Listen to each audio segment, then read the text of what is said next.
Benjamin prepares to kill his mother.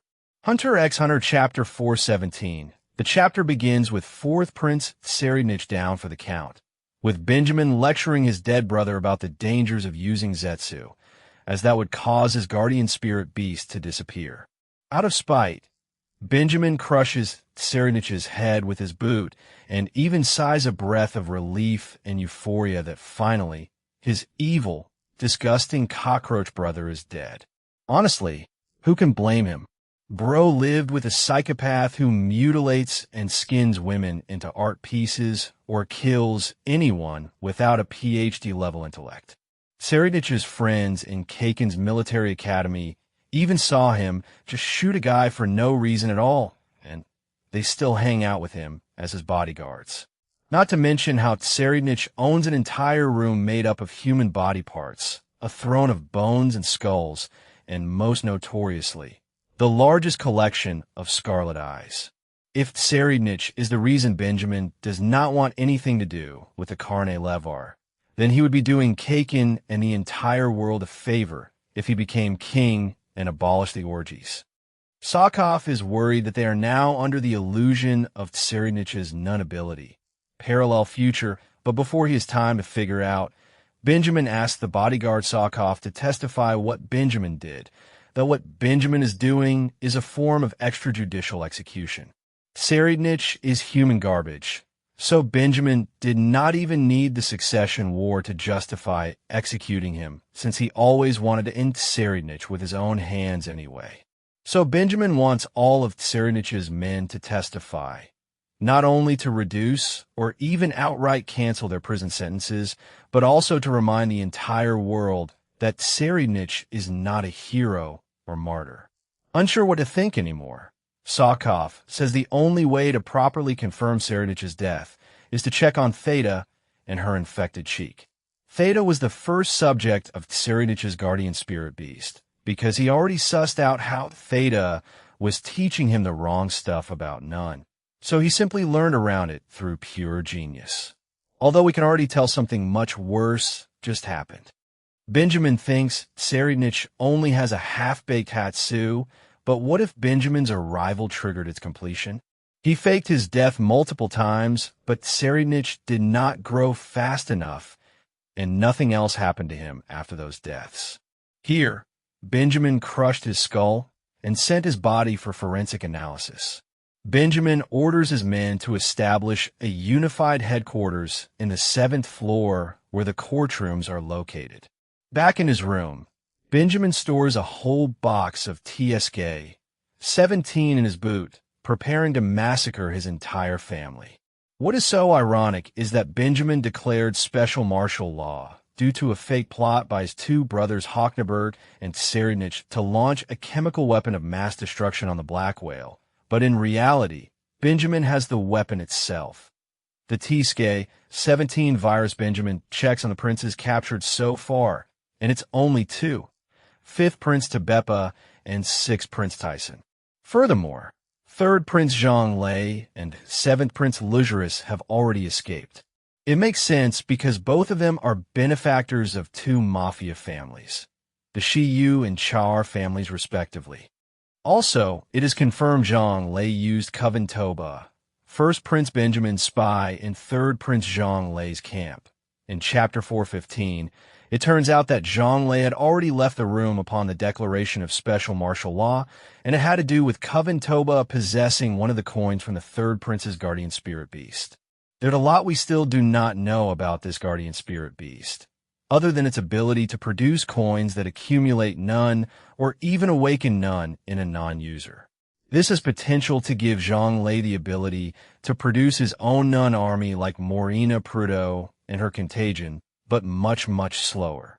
However, now we see the possibility that anyone holding Zhang Lei's coins can be partially controlled by him. We say partially because this chapter also reveals that Coven Toba was aware of the coercion at play. As for 7th Prince Lujerus, Kanjidal, one of Benjamin's men, caused a ruckus in Chapter 414 so that Ridge, a hunter assigned to Lujerus, can be used as leverage by Benjamin against the Hunter Association. Since Ridge tried to hurt one of Benjamin's men, the first prince can use that as justification for extra-legal action against the Hunter Association to make a deal, where the Hunters help them find the third and seventh princes. We also get an update on ninth Prince Hockenberg, who possessed Benjamin's right-hand man, Balsamilko Might. Somehow, Hockenberg is gone. Balsamilko is back to normal, and the first prince's army confirmed this through the set of questions Benjamin made to confirm Balsamilko's true identity. Benjamin is confused because Hockenberg's ability is a personality-swapping arrow, but how would he be able to switch bodies if he is all alone? With Hockenberg on the loose and Tsarevich 100% not dead, Benjamin is about to get cooked by his two little brothers. Imagine this most unholy duo, the most beloved and most hated princes working together to take down the Lion of Kakin, with none abilities that only took a week to grow. But first, Benjamin has to deal with the two princes in his custody. In room 1001, Benjamin greets 5th Prince Tebepa and 6th Prince Tyson and tells them about the context behind the special martial law declaration as thanks for their cooperation. So Benjamin makes up a cover story. It is one of his undercover personal soldiers within 2nd Prince Camilla's army. He stole a chemical component that on its own is not dangerous, but they need to recover it to prevent disaster, hence the need to declare special martial law all over the Black Whale. 5th Prince Tebepa, who is something of a scientist herself, asks why something like that was snuck on board the Black Whale, to which Benjamin says it is basically pesticide to deal with any of the creatures in the new continent. 6th Prince Tyson casually declares that they should all go back to killing each other like normal, since there is no risk of a terror attack anyway. Fun fact, Tyson is an adult, and here, she's somehow less mature than princes ranked below her like Lugerus and Hockenberg. Benjamin brings up Kurapika's hypothesis from Chapter 411 that would change the entire succession war, wherein if multiple princes survive and reach the new continent after the 2-month deadline, Kakin will lose the protection of its guardian spirit beasts, and the entire Kakin royal family will collapse. So Benjamin uses Kurapika's hypothesis as a way to lure the other princes into his room, all in order to wipe them out. With one footstep, Benjamin leaks out the TSK-17 in gas form. Before leaving, Benjamin tells Tebepa and Tyson to let his men continue their inspections in their rooms. While Tyson thinks Benjamin is the most worthy successor to the Kakin throne, Tebepa is quite suspicious of what is going on. If there is a regime change and the succession war is canceled, it only works as soon as non-users like Benjamin and Camilla are removed from power first. After this, Benjamin leaves, with Coventoba and Balsamilko joining them. Balsamilko worries that the two should not be joining him as they will compromise their mission, but Benjamin tells them to not waste time worrying about him or the morale of their army. Benjamin orders the two men to use their Gyo to analyze all the threats on Benjamin's body. The TSK-17, Camilla's have not curse, and of course beyond Neteros, even stronger than curse. As Benjamin gets excited for all the threats to his life, he hypes up his army, saying that death is their friend for they are the 1st division of Kakin's royal army. While Balsamilko works on tailing 9th Prince Hockenberg's next body, Coventoba confirms that 3rd Prince Zhang Lei's Nun coin has a new effect after 10 days of holding it, in which the holder of the coin can be manipulated to reveal secrets, but there is a possibility that if the coin lasts beyond 10 days, there could be more effects. This is how Zhang Lei escaped, as Coventoba told him about Benjamin's plan to use special martial law to kill the Kakin princes to deal with 3rd Prince Zhang Lei and 7th Prince Lugerus. Benjamin arrests their uncles, Shiyu Mafia boss, Oni Longbao, and Char Mafia boss Broccoli. Togashi really loves Dragon Ball and the Scion vegetables names, huh? Anyway, Benjamin considers Kurapika's hypothesis of multiple survivors and says that this will not end Kakin. That is because of Article 1 of the Emergency Law, where the king is obligated by the Kakin Constitution to name a new successor amidst a major crisis. So Benjamin cooks up a ton of fake stories in his head.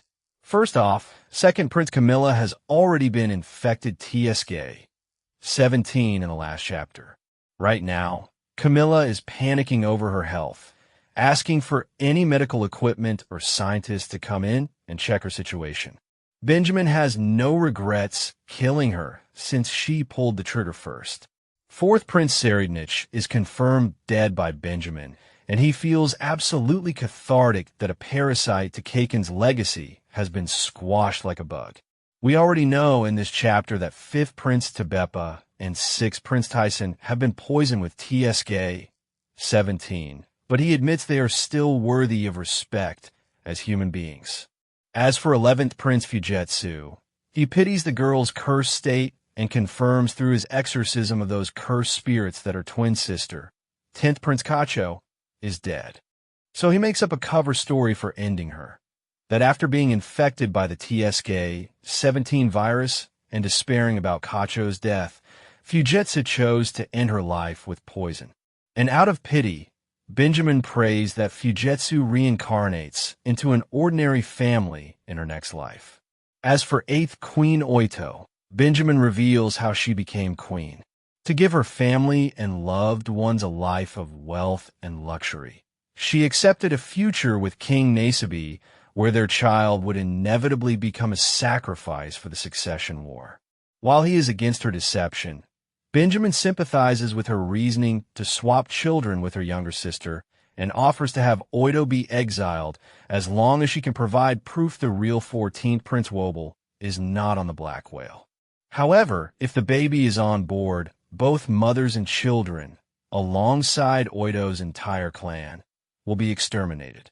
Benjamin's plan is to either kill the princes ASAP or infect them with TSK 17 for a guaranteed death, then force his father Nasabi to name his illegitimate child the heir to the throne. We finally get an explanation for what Benjamin's guardian spirit beast can really do. The Wandering People. After Benjamin's death, it merges with Benjamin's nun, selects one of his blood relatives, and becomes that person's guardian spirit beast. Once it fuses with a nun beast and loses the means to inhabit a living human in this world, it forfeits the right of succession, just as 10th Prince Kacho did, and that resulted in her own guardian spirit beast taking the form of Prince Kacho, implying that the guardian spirit beast works exactly like Benjamin's, but without the succession mechanism. Furthermore, the method for determining which blood relative one of his natural kin it will possess. First, the decision is whether first Prince Benjamin or his guardian spirit beast will choose the initial host. Thereafter, they will take turns choosing each succeeding host whenever the current blood relative host dies and is replaced. Benjamin also needs to die first before Beyond Netero's curse takes effect, or else he loses the power of the guardian spirit beast to become a guardian deity for Kaken. Benjamin holds his mother, First Queen Unma, in contempt, angered that she exploited Furykov's absolute devotion to him to force the bodyguard to spin the entire royal family into a forced mass murder-suicide. Benjamin realizes that his mother wanted one of her children to become king, but since Benjamin and ShryphonX would support Beyond's ambition, thus becoming an obstacle to her gaining complete power, she so chose Hawkenberg because he was easier for her to manipulate. Note what Benjamin does not say here. In the last chapter, we know Benjamin was Beyond's preference because he would preserve Kaken tradition and support the Dark Continent voyage. But again, no mention of what Unma thinks of ShryphonX, but this time, there's even more confirmation he is Beyond Netero's own son, because ShryphonX's ascension would benefit Beyond as well. So now Benjamin is about to kill his own mother and make her choice, to beg for her own life or to spare her youngest son. Thank you for watching this video. Please like and subscribe for more content. ShryphonX out.